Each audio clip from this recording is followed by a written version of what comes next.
It's very important to seek out, to actively seek out and listen very carefully to negative feedback. If you have a choice of a lower valuation with someone you really like, or a higher valuation with someone you have a question mark about, take the lower valuation. It was just from the standpoint of wanting to be part of the internet, and I figured if we could make enough money to just get by, that would be okay. Top 10, I got a top 10. Got my motivation high for my top 10. Gotta learn from the wise women and men. All my life, like 9 for my top 10, top 10, 9. This one's for my top 10. Need motivation? Watch a top 10 with Believe Nation. Hey, it's Evan Carmichael, and this channel is created to help you overcome the #1 challenge that is holding you back, a lack of belief in yourself. You watch these videos because you know there's something more inside you too. You have Michael Jordan level talent at something. So get ready to take risks, be persistent, and pursue your dreams with Elon Musk and my take on his top 10 rules of success to give you the confidence, motivation, and belief that you need. Enjoy. Okay, let's kick it off with rule number 1. Take risks. 2008 in particular was awful because we had the 3rd launch failure in a row of our Falcon 1 vehicle at SpaceX.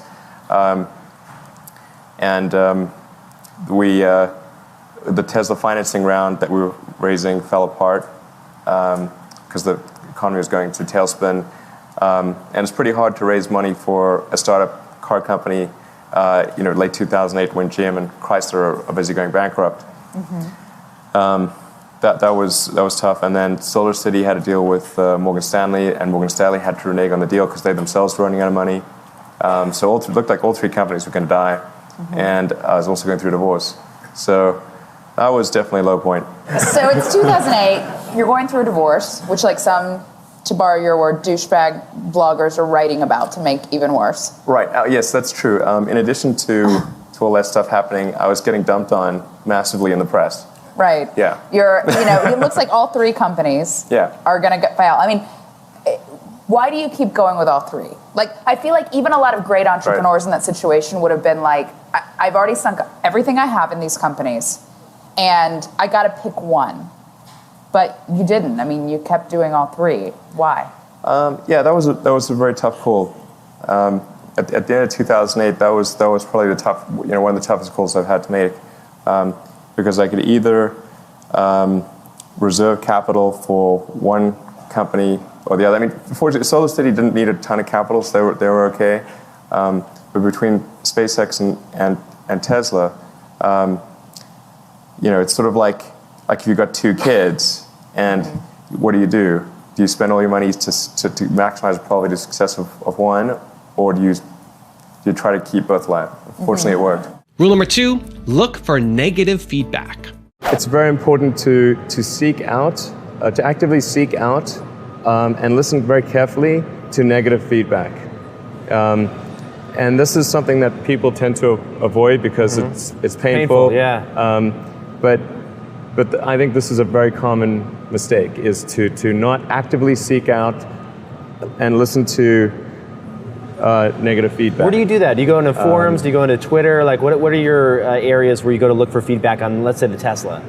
Well, it's like everyone I talk to is, in fact, when friends get a product, I say, look, don't tell me what you like, tell me what you don't like. Right.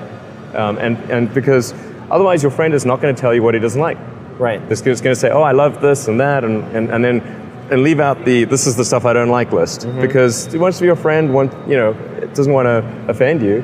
So you really need to sort of coax negative feedback, and you know that if somebody is your friend, or at least not your enemy, and they're giving you negative feedback, then they may be wrong, but it's coming from a good place. Mm-hmm. And sometimes even your enemies give you good negative feedback. Rule number 3, be persistent. When I started the first internet company, Zip2, with my brother and another person, Greg Curry, it wasn't really with the thought of being wealthy. I've got nothing against being wealthy, but We'll get back to that later too. but it's just it was just from the standpoint of wanting to be part of the internet, and I figured if we could make enough money to just get by, that would be okay. And when we started off, we literally only had like one computer, and so it would be our web server during the day, and I'd code at night. And we just got a small office in Palo Alto back when rent was not insane, and it cost us like $450 a month. It was cheaper than an apartment, so we actually just slept in the office and then showered at the YMCA on Page Mill, El Camino. So we'd walk over there and shower, and that was actually, I think that was when I first met you, by the way. So I don't know how many people, probably not many people know this, but we actually pitched Steve in like January '96 on the Zip2 business plan, and actually I thought Steve was actually one of the most up to speed on what actually was in our business plan. Most of the people we met did not actually read our business plan. In fact, a lot of venture capitalists we met at the time didn't even know what the internet was. They'd never used it. Not sure, and they didn't think I'm not it would sure amount if we to still anything. do. Yeah, right. Yeah, I'm talking like sort of well-known people in Sand Hill. It was like, wow, okay. But at the time, nobody had made any money on the internet. So I guess that's then it wasn't really clear evidence that there was a business. Rule number 4: pursue your dreams. I should say that when I was a kid, I didn't really have any grand designs. I mean, the reason I started programming computers was because I like computer games, and I play lots of computer games, and I learned that if I wrote software and sold it, then I could get more money and buy better computers. So it wasn't really, with some grand vision or anything. When I was growing up, I'd read lots of books, and they were very often set in the United States, and it seemed like a lot of new technology was being developed in the United States. So I thought, okay, I really want to work on new technology, so I want to get to Silicon Valley. Which when I was growing up, Silicon Valley seemed like some sort of mythical place, like Mount Olympus or something. Also, if you want to have more confidence, check out my 254 series. It's free. The link to join is in the description below. There are just times when something is important enough, you believe in it enough, that you do it in spite of the fear. If you have a great product, lots of people will buy it. And then the company will be successful. That ended up being worse than if we had designed a car from the beginning. Rule number 5: choose partners you like. I think one thing that's important is if you have a choice of a lower valuation with someone you really like, or a higher valuation with someone you have a question mark about, take the lower valuation. It's better to have a higher quality venture capitalist who you think would be great to work with than to get a higher valuation with someone where there's even a question mark, really.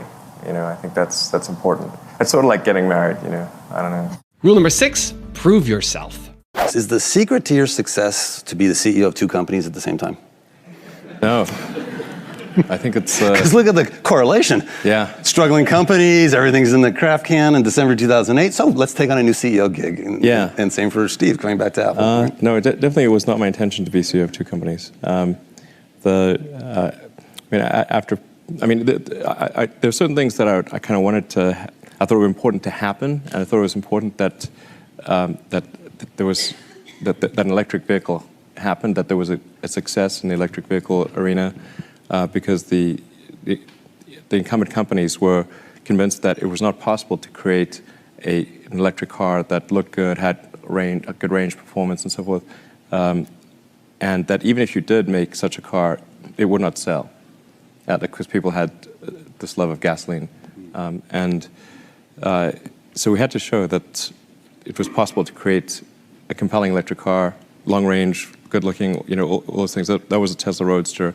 And if you made such a thing, people would buy it. Rule number 7: read books. I certainly was I was very, very bookish. I was reading all the time. So I was either reading, working on my computer, reading comics, playing Dungeons and Dragons, that kind of thing. And I understand Hitchhiker's Guide to the Galaxy, that wonderful book by Douglas Adams. That was a key book for you. What was it about that book that that fired your imagination?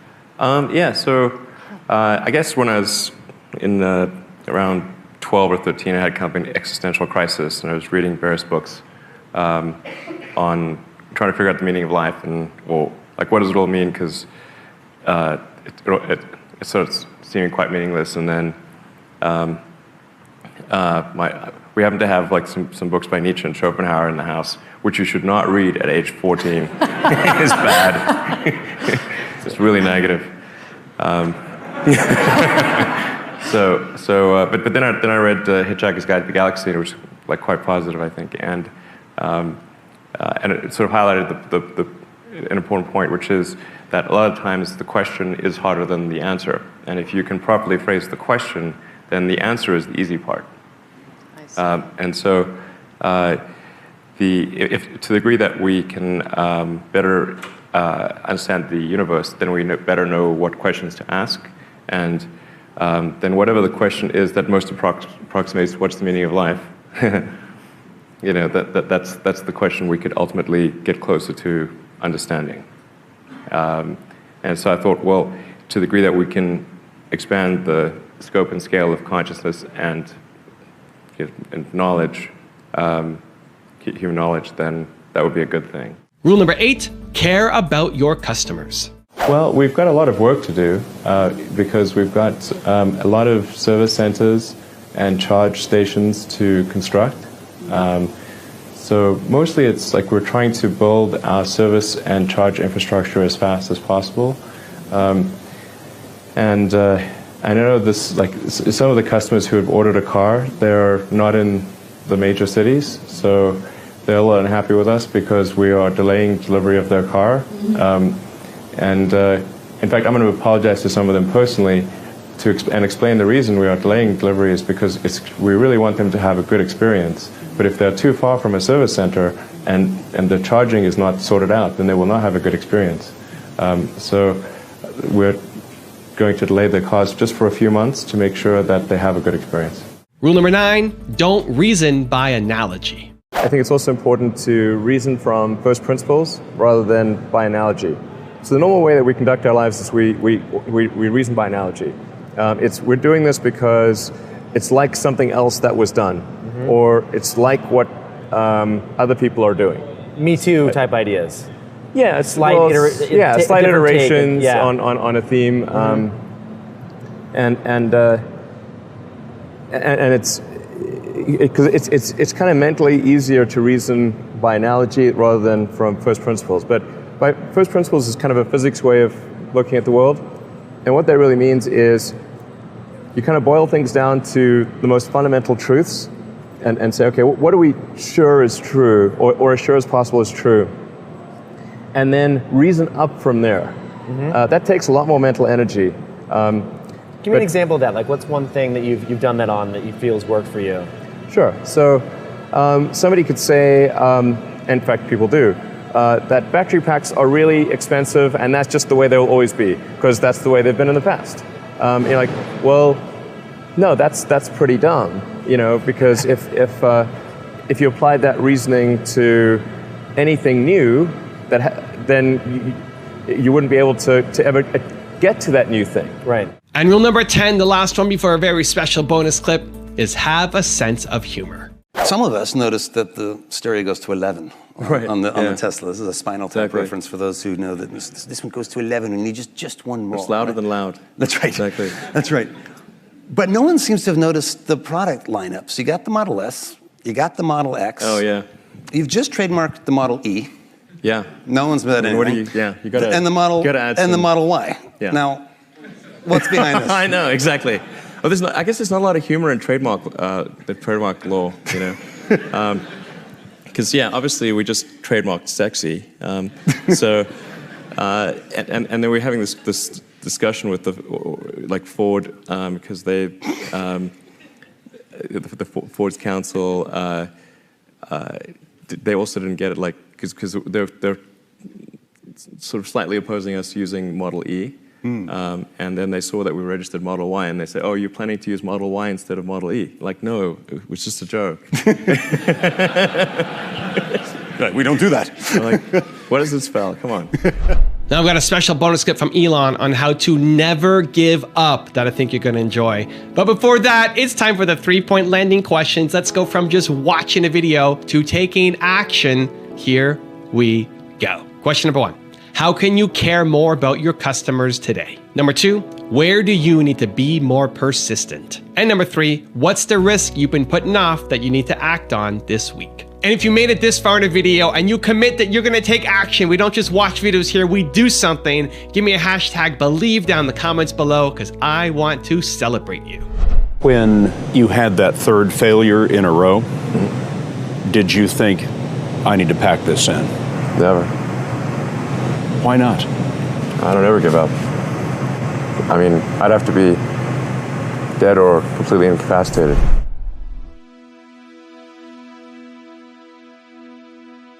If you want to see 10 more amazing rules from Elon Musk, check out the video right there next to me. I think you'll enjoy it. Continue to believe, and I'll see you there. The way to sell any product is through word of mouth. When we first started out, I think our ambitions were really quite low. It was really to make enough money to pay the rent.